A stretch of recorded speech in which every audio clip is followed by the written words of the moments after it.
Galates, épisode 2, l'apôtre contesté. Les judaïsants voulaient discréditer l'apôtre Paul. Ils disaient sûrement que Paul n'était pas un véritable apôtre, et qu'il avait en fait reçu son enseignement des véritables apôtres comme Pierre, qu'on appelle aussi Céphas. Puisque Paul n'était pas, selon eux, un véritable apôtre, sa compréhension de l'évangile pouvait être partielle ou fausse. D'ailleurs, eux étaient des chrétiens d'origine juive venant de Jérusalem. Ils connaissaient donc mieux l'évangile que Paul, car Paul n'était pas venu de Jérusalem, mais d'Antioche. Nous savons mieux que lui, disait-il sûrement, car l'évangile est venu de chez nous, de Jérusalem.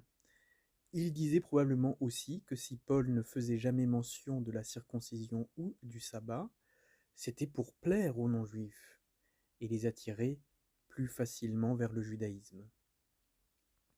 Pour répondre à ces accusations, Paul a utilisé des mots forts comme anathème, qui veut dire maudit ou séparé de Dieu, puis a demandé ensuite si c'étaient là les paroles de quelqu'un qui cherche à plaire aux hommes. Il affirme ensuite que l'évangile qu'il enseigne ne lui a pas été transmis par les apôtres ou par Pierre, mais qu'il l'a reçu directement de Christ, par révélation. Tout ce que Paul dira ensuite sert à prouver qu'il dit vrai, notamment qu'il est monté tardivement à Jérusalem. Il raconte une partie de son histoire pour que l'on sache qu'il a commencé à annoncer l'évangile avant de monter à Jérusalem, ou même de rencontrer Pierre. Je n'ai consulté ni la chair ni le sang, dit-il. Et encore, l'évangile annoncé par moi n'est pas de l'homme.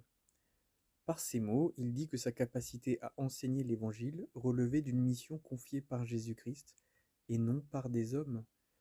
C'est pourquoi il se présente aux Galates comme un apôtre, au verset 17, en disant « vers ceux qui étaient apôtres avant moi ».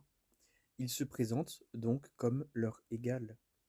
Le livre des Actes, et surtout le chapitre 15, montre que plus tard, Pierre et les autres apôtres adopteront la même décision que Paul ici, ne pas imposer la loi de Moïse aux chrétiens non juifs.